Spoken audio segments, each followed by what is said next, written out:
नमस्कार, आप देख रहे हैं बिग फाइट लाइव और आपके साथ में विजेंद्र सोलंकी। अर्ध सत्य यानी वो सत्य है जो आपके काम का नहीं, उसको छुपा दिया जाए और जो काम का है उसको चिल्ला चिल्लाकर जनता के बीच में बता दिया जाए।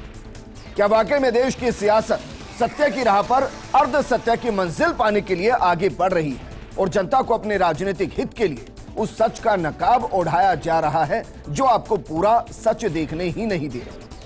क्या वाकई में सियासी चश्मे में एक तरफ अधूरा सच का लेंस लगा और दूसरी तरफ शाह काला रंग जिससे झांक कर पूरा सच देख पाना मुमकिन नहीं?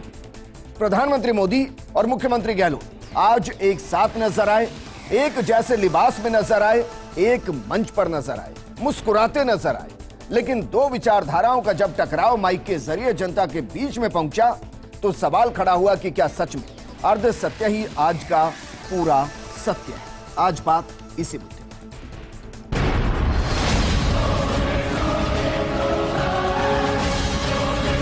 यहां कुर्सी लूटने और कुर्सी बचाने का ही खेल चल रहा है।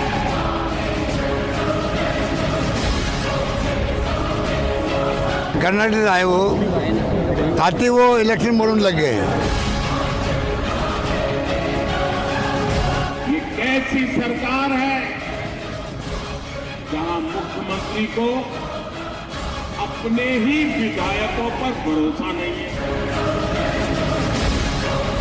पर ये परंपरा अच्छी नहीं है कि आप कुछ हुआ नहीं देश के अंदर।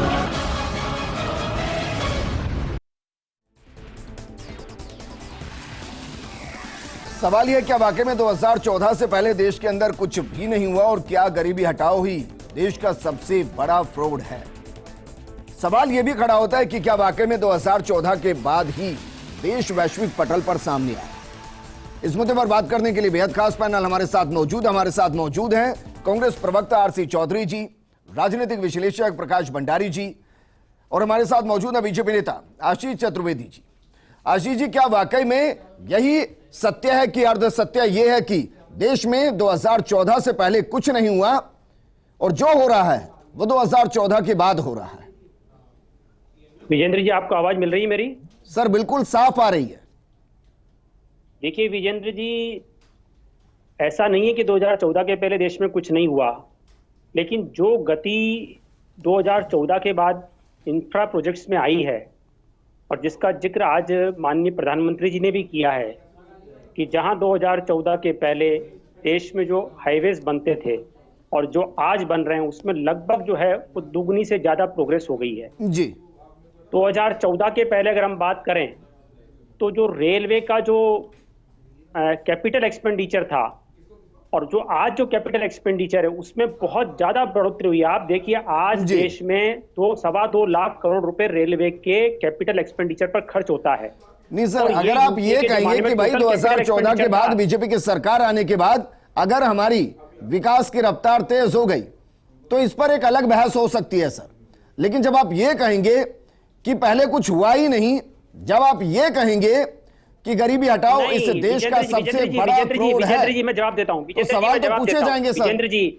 विजेंद्र जी, जो माननीय प्रधानमंत्री जी ने जिक्र किया, क्या देश में मेडिकल कॉलेज हर जिले में खुले, या ये विजन क्या पहली सरकारों का नहीं होना चाहिए था? क्या मोदी जी ने आकर के तय किया 2014 में कि हम हर जिले में मेडिकल कॉलेजेस खुलेंगे और उसका कारण जो है, उसके कारण से आप देखिए जिस तरह से देश में मेडिकल सीटों में वृद्धि हुई है, जिस तरह से देश में मेडिकल इंफ्रास्ट्रक्चर में बढ़ोतरी हुई है, क्या ये सरकारें पहले नहीं कर सकती थी? क्या राजस्थान विजेंद्र जी उन प्रदेशों में है जहां पानी की बहुत स्केर्सिटी रहती है, माताएं बहनें 5-5 किलोमीटर चल के जाती हैं और चरी से पानी लेकर के आती है, नंगे पैर जाना पड़ता है भीषण गर्मी के अंदर।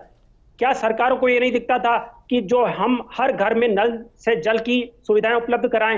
और राजस्थान के अंदर 2019 में संकल्प लिया 32 लाख घरों मतलब को ये मानकर चलूं आशीष चतुर्वेदी जी, मैं मानकर चलूं कि भाई बीजेपी की सरकार जिस दिन जाएगी उस दिन देश के अंदर कुछ करने को बचेगा नहीं, यही मान लूं मैं फिर? देखिए नहीं ऐसा नहीं होता। देखिए सर, यही तो सवाल है। सरकारें रहेगी, जिस दिन आप लोग जाएंगे या आप अनंत काल के लिए भी रहेंगे तो काम करते रहेंगे, ऐसा तो है नहीं। विजेंद्र जी, उन सरकारों ने अपने हिसाब से अलग अलग एजेंडों के साथ काम किया, आप अलग तरीके से काम कर रहे हैं। विजेंद्र जी मैं जवाब देता हूं। विजेंद्र जी, सरकार रहेगी या सरकार जाएगी? अब इंदिरा गांधी कैनाल बीजेपी तो राजस्थान में लेकर नहीं आई सर, या लेकर आई थी? जो बांध बने हुए हैं वो बीजेपी लेकर आई थी। इंदिरा गांधी कैनाल बीजेपी लेकर आई। सर, विकास के अलग अलग आयाम होते हैं, और जिस प्रदेश के अंदर 33 में से 28 डार्क जोन हो, वहां पानी कहां से लाएंगे आप? ईआरसीपी की बात करें, ईआरसीपी प्रकाश भंडारी जी, सर मेरा यही सवाल है, क्या दूसरी सरकारों के कामों को पूरे तरीके से सिरे से खारिज कर देना यह आज की राजनीति का वो अर्ध सत्य है जिसको राजनेता चाहते हैं कि जनता तक पूरे सत्य के तौर पर दिखा दिया जाए? ईआरसीपी की जो बात है, अभी चतुर्वेदी जी ने कहा कि सब पानी की समस्या रहती, तो ईआरसीपी की जो योजना बनाई वो तो वसुंधरा राजे की सरकार के ज़माने में बनी थी, उसको आगे बढ़ाया, उसको ड्रॉप नहीं किया, कांग्रेस गवर्नमेंट ने किया।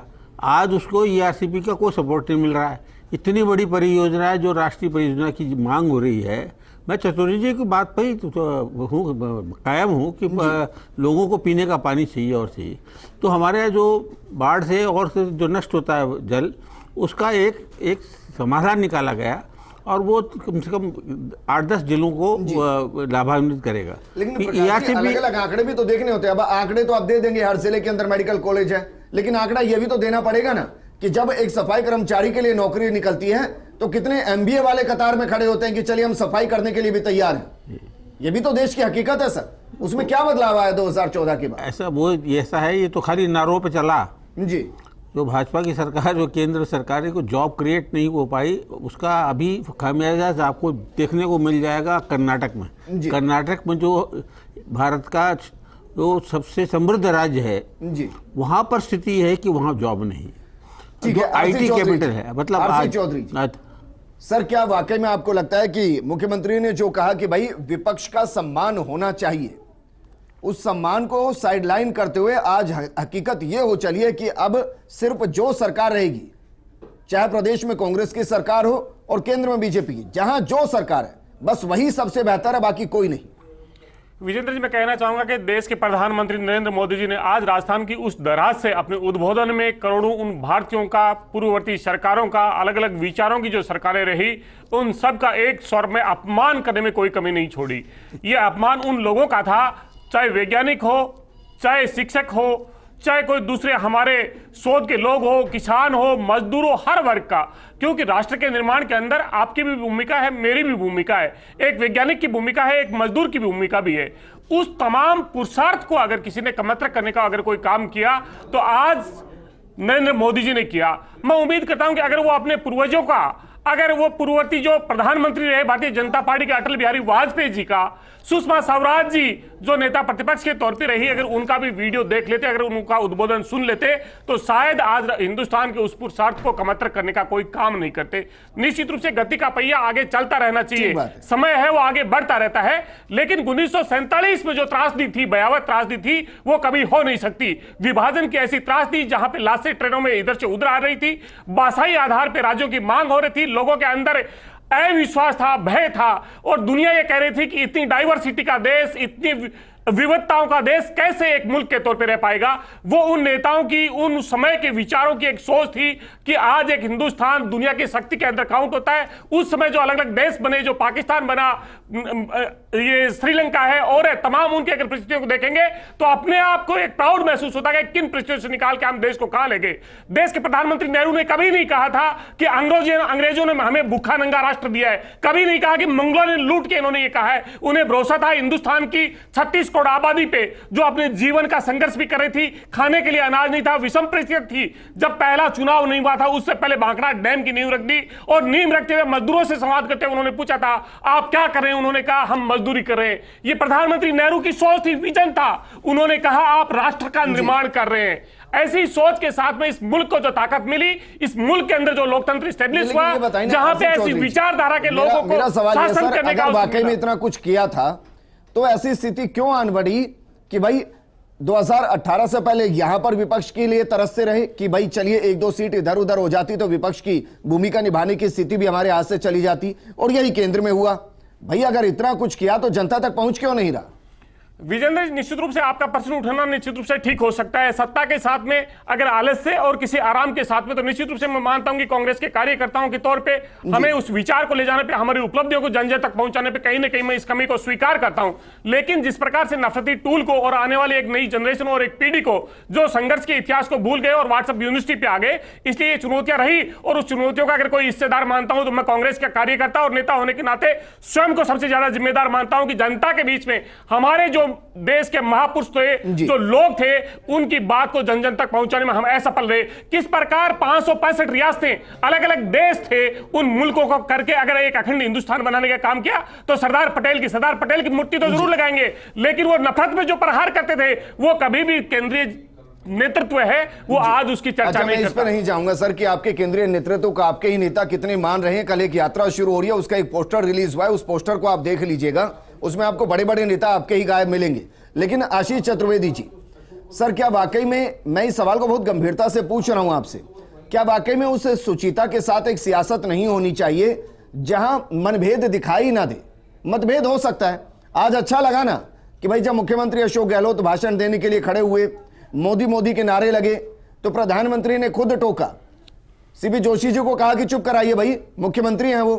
भाई इतना तो होना चाहिए और वो सबके लिए होना चाहिए जी। ये भारत के, विजेंद्र जी, ये भारत के लोकतंत्र की खूबसूरती है। और चौधरी जी यहाँ बैठे हुए हैं और हमारे में वैचारिक मतभेद हो सकता है, लेकिन मनभेद वाली स्थिति कहीं नहीं है, आप देखिए। और ये भारत के लोकतंत्र की खूबसूरती है। देखिए, चौधरी जी से भी आपने प्रश्न पूछा था कि क्या कारण रहे कि 2014 के आम चुनाव में, 2019 के आम चुनाव में कांग्रेस मुख्य विपक्षी पार्टी का दर्जा भी हासिल नहीं कर पाई। तो हमको 2004 से 14 का कांग्रेस का वो कालखंड भी याद करना चाहिए विजेंद्र जी, जब देश में पॉलिसी पैरालिसिस नाम की एक टर्म याद की गई थी। जो सरकार केंद्र में बैठी थी वो नहीं, मैं आपकी बात को एग्री डिसएग्री नहीं कर रहा हूं सर। मैं ये कह रहा हूं आप किसी एक टेन्योर को तो आप कह सकते हैं भाई ये एक कालखंड था जिसमें काम अच्छा नहीं हुआ, जिसमें देश पीछे चला गया। करप्शन होता था। भाई ये थोड़ी ना कहेंगे कि 1947 से देश आगे ही 2014 के बाद बढ़ना शुरू हुआ। विजेंद्र जी, वो जो कालखंड था 4 से 14 का, वो जनता ने देखा है, जिसमें जिस तरह से करप्शन की खबरें आती थी, तो उसी की वजह से तो 14 में बहुमत मिला। जिस तरह से आतंकी हमले करना चाहिए, उसका प्रतिकार नहीं किया जाता था। आतंकी हमले आए दिन होते थे और ये सरकार जवाब नहीं दे पाती थी। आप देखिए और अभी जम्मू कश्मीर में क्या हो रहा है सर? मोबाइल बनते थे विजेंद्र जी, देश में 2% मोबाइल बनते थे और राहुल गांधी सभा में जाकर के बोलते थे कि आपके मोबाइल के पीछे देखिए मेड इन चाइना लिखा हुआ है। आज देश के अंदर 93% मोबाइल बन रहे हैं, तो क्या देश में बदलाव नहीं हुआ है? अभी इसको कौन इनकार कर रहा है सर? आप समझ नहीं पा रहे हैं सर, कोई इनकार नहीं कर रहा। सरकारें आएंगी तो काम करेंगी, कोई अच्छा करेगी, कोई कम अच्छा करेगी, भाई इतना ही तो होता है। अब इस पे डिबेट हो सकती है कि नोटबंदी एक अच्छा फैसला था या गलत फैसला था, लेकिन सरकार ने फैसला लिया, देश ने उसका जो भी परिणाम था भुगता, लेकिन उसकी वजह से बाकी योजनाओं पे थोड़ी ना क्वेश्चन किया जाता। मेरा सवाल वही है कि भाई सरकारें आती हैं, जाती हैं, काम करती हैं, लेकिन यह कह देना कि काम ही नहीं होना। हमारे साथ दिल्ली न्यूज एडिटर अदिति नागर जुड़ गई हैं। अदिति, क्योंकि आज आप कर्नाटक के वोटिंग के बाद के विश्लेषण में बिजी होंगी, लेकिन हम विश्लेषण उस अर्ध सत्य का कर रहे हैं कि जिसमें यह कह दिया जाता है कि उस सरकार ने कुछ नहीं किया, उस सरकार ने कुछ नहीं किया, उस दौर में कुछ नहीं हुआ, उस दौर में कुछ नहीं हुआ। विकास एक निरंतर बढ़ता हुआ पहिया है, कोई उसको स्पीड से बढ़ाता है, कोई कम बढ़ाता है। क्या वाकई में जो डिनाई करने की पॉलिटिक्स शुरू हुई है वो लोकतंत्र के लिए घातक है?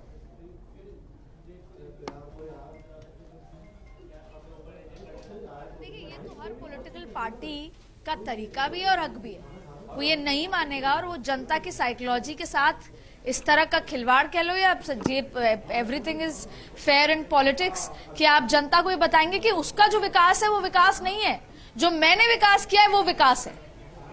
अब आप कर्नाटक की बात आपने करी, कर्नाटक में विकास, आज जो भी लगातार प्रवक्ता बात कर रहे हैं या पिछले दिनों में विकास विकास विकास की बात होते होते आखिरी के 10 दिन में पहले हनुमान की बात आ गई, उसके बाद फिर केरल स्टोरी की बात आ गई जी, और पहले जहरीला सांप आ गया, फिर हनुमान जी आ गए, उसके बाद केरला स्टोरी आ गई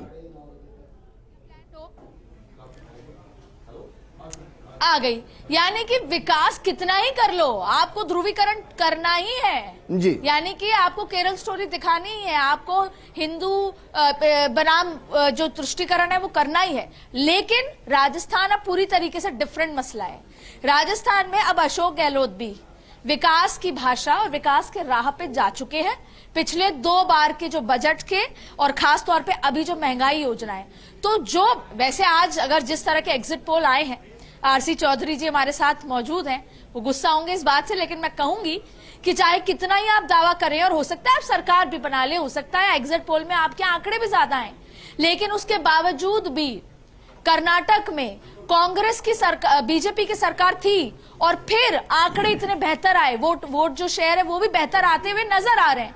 तो ये बीजेपी के लिए बड़ी बात है, क्योंकि रिपीट करना आसान नहीं होता, हिमाचल में नहीं कर पाए। तो यहाँ पर अगर सरकार 80 के आंकड़े पे भी आती है, बीजेपी 80 के आंकड़े पे भी आती है, तो यानी कि कहीं ना कहीं पूरी तरीके से कांग्रेस को एक्सेप्ट नहीं किया गया, नहीं तो कांग्रेस एब्सोल्यूट मेजॉरिटी में आती नजर आती। हालांकि ये 13 तारीख को डिस्कस करेंगे आरसी चौधरी से।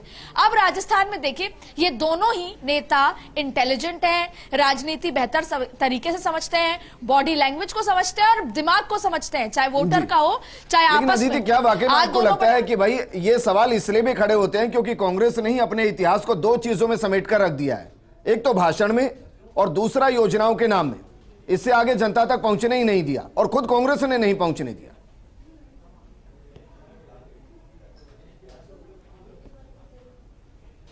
आपकी आवाज कर दी विजेंद्र, एक बार फिर आप रिपीट अदिति, मैं सवाल ये कर रहा हूं कि क्या वाकई में बीजेपी जो आक्रामक होती है इतिहास के पन्नों को लेकर, उसके पीछे की एक बड़ी वजह यह भी है कि कांग्रेस खुद पन्नों को भूल चुकी है।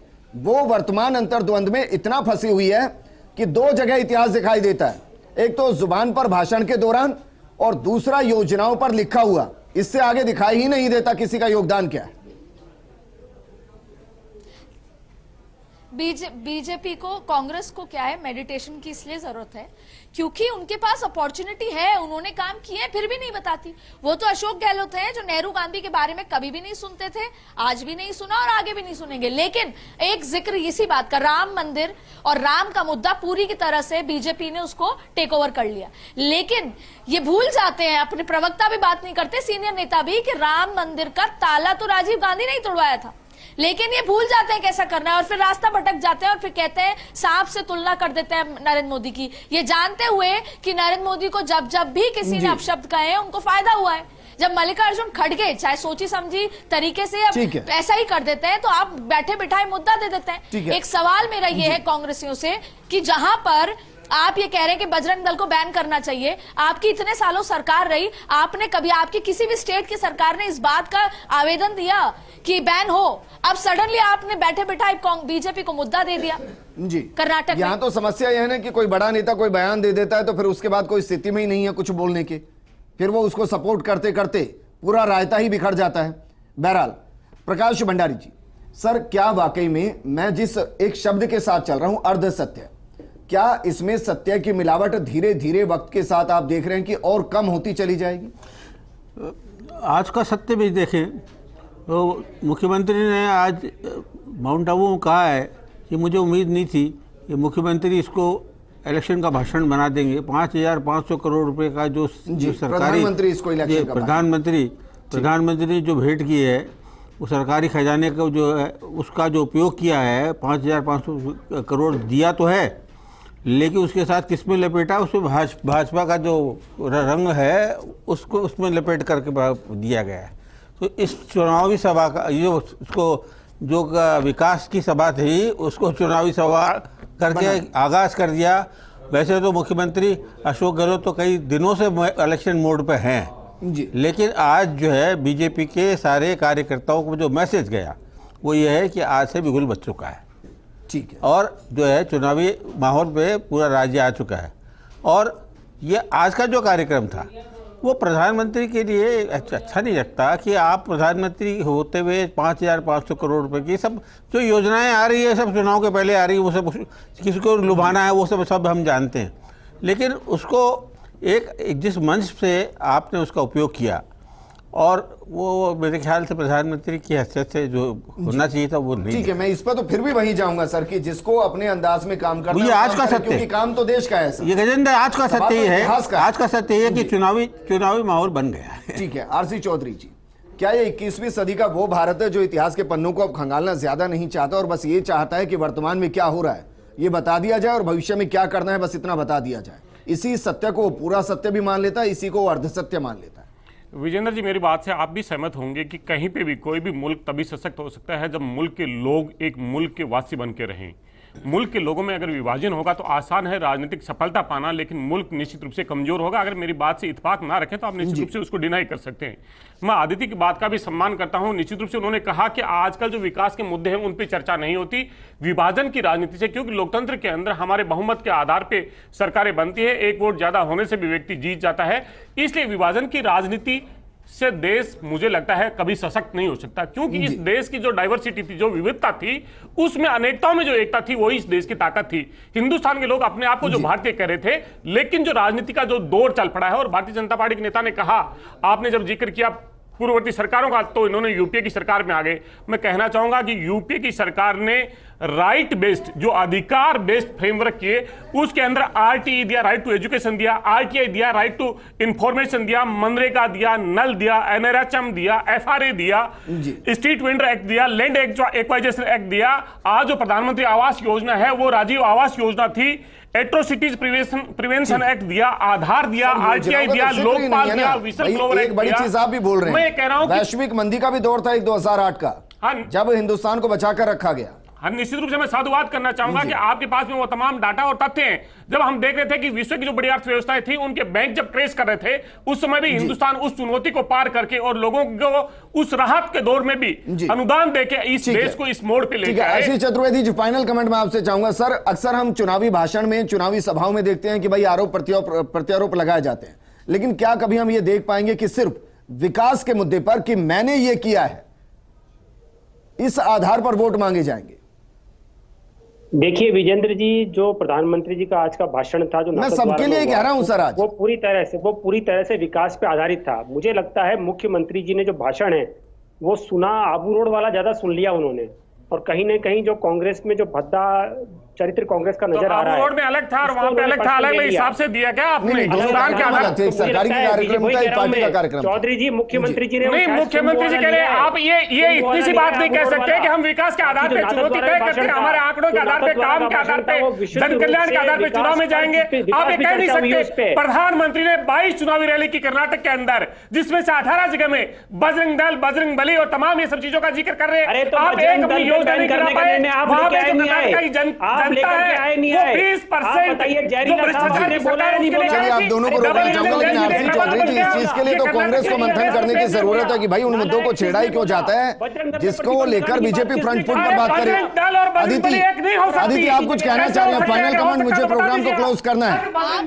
रुके ना, ठीक है आरसी चौधरी जी, रुके ना सर। तो आरसी चौधरी साहब, आप बैठे बिठाए बीजेपी को मुद्दा क्यों देते हैं? आपको पता है कि साहब के बयान को इतने खूबसूरती से नरेंद्र मोदी ने कहा कि मैं शिव का साथ बनना चाहता हूं, सारी डिबेट खत्म कर दी। आप बैठे बिठाए बजरंग दल का मुद्दा दिया क्यों? आप भाई, सवाल यही उठता है, सचिन पायलट ने एक दिन पहले क्यों प्रेस कॉन्फ्रेंस की? जब आज पोलिंग होनी थी तो कल प्रेस कॉन्फ्रेंस क्यों की? कांग्रेस क्यों नहीं समझती कि उनकी स्ट्रैटेजी को बदलना होगा? आप बैठे बिठाए बीजेपी को मुद्दा देंगे तो बीजेपी का। चलिए अदिति, शुक्रिया हमारे साथ जुड़ने के लिए। आरसी चौधरी जी आपका भी शुक्रिया, आशीष जी आपका भी शुक्रिया, और प्रकाश भंडारी जी आपका भी शुक्रिया।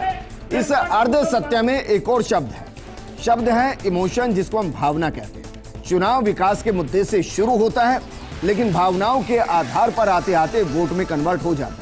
तो इस अर्ध सत्य में नेताओं को यह भी ध्यान में रखना होता है कि किसकी भावनाओं को किस तरीके से अपने पक्ष में करना है। नमस्कार। पर ये परंपरा अच्छी नहीं है कि आप कुछ हुआ नहीं देश के अंदर।